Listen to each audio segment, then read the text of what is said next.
نبی پاک صلی اللہ علیہ وسلم استنجا سے فارغ ہوئے تو سرکار نے تیمم کر لیا، تو ایک صحابی نے عرض کی یا رسول اللہ تھوڑے ہی فاصلے پہ پانی تھا،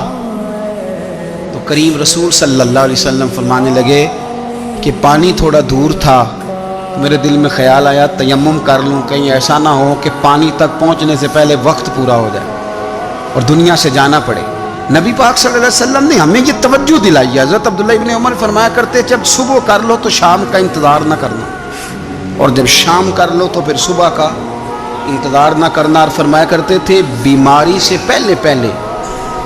اس کے لیے اعمال کر لو۔ ہو سکتا ہے تم بیمار ہو جاؤ، قرآن پڑھنے کا موقع نہ ملے، نماز پڑھنے کا موقع نہ ملے، صدقات و خیرات کا موقع نہ ملے، تو بیماری سے پہلے پہلے اعمال کر لو، اور فرمایا مرنے سے پہلے اس کی تیاری کر لو۔ یہ سارا دن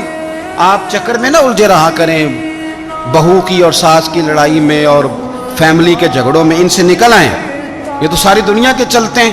ان میں الجھ جاؤ گے تو تباہ ہو جائیں گی ذہنی صلاحیتیں۔ یہ جو چل رہا ہے یہ چلے گا، یہ جو سیاستیں ہو رہی ہیں یہ ہوں گی، لیکن بیماری سے پہلے پہلے اعمال کریں، موت سے پہلے پہلے اعمال کریں، ایسا نہ ہو کہ وقت ہمارے پاس ختم ہو جائے۔